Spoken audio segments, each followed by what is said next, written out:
Olá, gente querida. Nos últimos dias, Deus falou comigo para que eu pudesse entregar a vocês um conteúdo precioso. Eu estou me referindo aqui a alguns cursos que eu lancei na internet de maneira paga. Eu vou liberar para vocês diariamente trechos dessas aulas de maneira gratuita para que você e sua família possam ser abençoados. Deus abençoe. O título que eu dou ao livro de Jó é Por que um inocente sofre? E o versículo-chave é Jó 23:10, que diz assim: Mas ele sabe o meu caminho. Se ele me provasse, sairia eu como ouro. O livro de Jó, meus queridos, é um livro extraordinário. É um livro que conta a história de um homem que era muito justo. Um homem que andava retamente de acordo com toda a revelação que ele tinha naquele tempo. Para vocês terem uma ideia de como Jó era justo, ele sacrificava um animal para cada um dos seus filhos, porque ele temia que eles pecassem e pudessem ser destruídos ou disciplinados por conta dos seus pecados. Então, esse livro tem coisas extraordinárias para falar conosco. Por que pessoas boas sofrem? Porque um justo sofre, porque Deus permite. E no livro, Jó estava tudo bem e de repente Satanás, o acusador, aparece na presença de Deus nos céus. E Deus pergunta para ele, o que você está fazendo? De onde você vem? Aí ele fala, eu venho de passear aí pelo planeta, né, por dar uma volta por aí.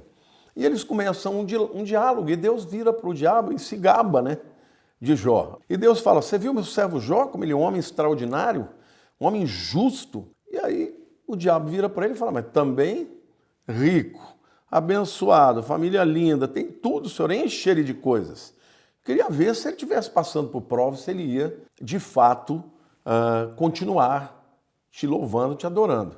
E Deus então permite que Satanás tente a Jó. Podia tocar em tudo na vida dele, menos tirar a vida. E ali começa uma sucessão de perdas e de calamidades na vida de Jó. Ele perde os seus bens, perde a sua mulher, perde os seus filhos, e aí ainda fica doente, com chagas, com feridas, com tumores. Então vamos agora dividir o livro de maneira didática para que vocês entendam. Em primeiro lugar, qual é o tema principal do livro de Jó? Jó era um homem justo e sem culpa. O próprio Deus falou isso. Mas que perdeu tudo o que parece tremendamente injusto. Capítulo 1, versículo 1. Em 3 ciclos de debate com seus amigos, eles afirmavam que Deus julga os maus. Sabe essa tradição, essa narrativa que diz, olha, se você está passando por prova, então porque você está merecendo, você fez alguma coisa errada, né? E eles concluíam que Jó deveria ser culpado. Mas Jó traz um desafio para os seus leitores. Se Deus é Deus de misericórdia, por que o justo sofre? Jó está trazendo um novo elemento para a discussão. Em segundo lugar, gente, nós temos ali o pano de fundo e o propósito do livro. O livro de Jó, ele não nos explica, tá? A razão para o sofrimento dos inocentes. Não explica. Ao invés disso, ele nos dá uma visão da grandeza de Deus, da sua bondade e sabedoria. No capítulo 42, versículo 2, Jó reconhece a majestade e a soberania de Deus. Aliás, eu não vou ler só o versículo 2. Eu vou ler os versículos 3 a 5 do capítulo 42, porque é o clímax de tudo isso. Jó começa dizendo assim, quem é aquele, como disseste, que sem conhecimento encobre o conselho? Ou seja, quem pode encobrir o conselho de Deus porque não conhece? Ele está falando de si mesmo, né? Quem é aquele, ou todas as pessoas, ou mesmo eu, que por não entender nada, vai encobrir o conselho de Deus, ou seja, o que Deus pensa? Eu não sou ninguém, vocês não são ninguém. Aí ele diz, na verdade eu falei do que eu não entendia. Coisas maravilhosas demais para mim, coisas que eu não conhecia. Ou seja, todo o discurso do livro, as coisas que ele proferiu, ele falou, gente, quem sou eu para questionar a Deus?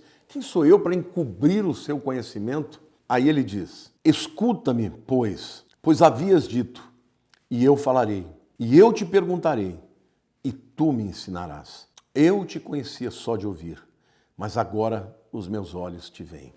Gente, que coisa linda, né? Foi na hora que Jó parou de reclamar dos amigos, reclamar de Deus e reconheceu que Deus era tão grande que ele não tinha o direito nem de questionar.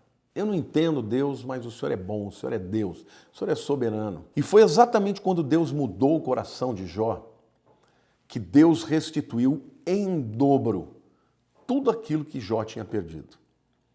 Ou seja, o dobro de fazendas, só o dobro de filhos que ele não restituiu o dobro. Sabe por quê? Restituiu só o mesmo número, porque os outros filhos que ele tinha perdido estavam nos céus, então é o dobro também, não é? Mas é lindo isso, gente, é maravilhoso. Em terceiro lugar, gente, eu quero falar sobre o autor. O autor não é mencionado, tá? Entretanto, a maioria do livro é composto pelas palavras de Jó e por seus conselheiros, aqueles amigos que estão lá nessa disputa com ele. Então, é provável que Jó não seja o autor, tá bom? Mas deve ter sido um judeu, ou pelo menos um semita, né? Que tenha ouvido a sua história, uma testemunha ocular, ou alguém que tenha ouvido por parte dele, né? Em quarto lugar, gente, nós temos a data. Então, ninguém sabe quem escreveu o livro.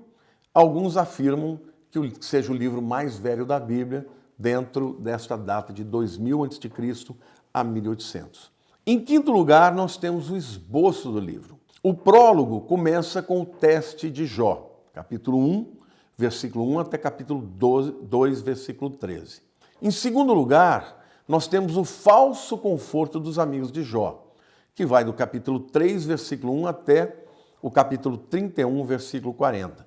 Falso conforto porque no final eles vão começar a culpar Jó, né? Vem com aquela conversinha boa, mas depois acaba culpando ele. Em terceiro lugar, nós temos o conselho de Eliú, um conselheiro muito mais profundo e muito mais sabedor, né, da verdade.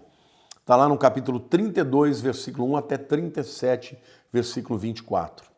Em quarto lugar, Deus fala com Jó. É aquele momento em que Jó é transformado, né? E ele é transformado e ele não muda somente para com Deus, ele muda para com os amigos. E olha que coisa tremenda. Muita gente fala, Deus restituiu tudo em dobro para Jó.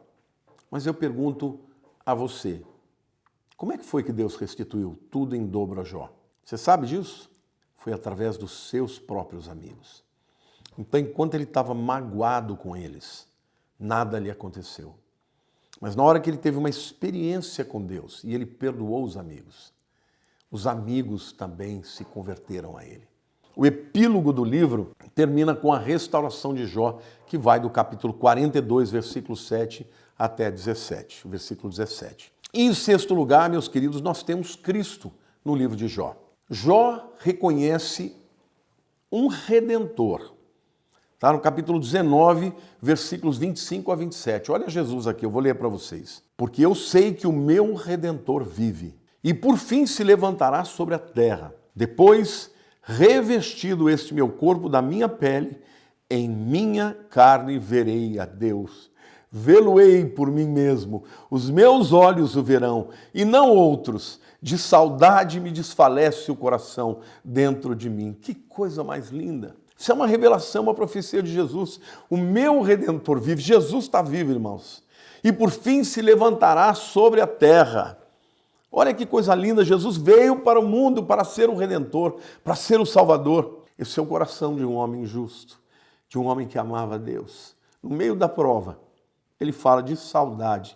Me desfalece o coração dentro de mim.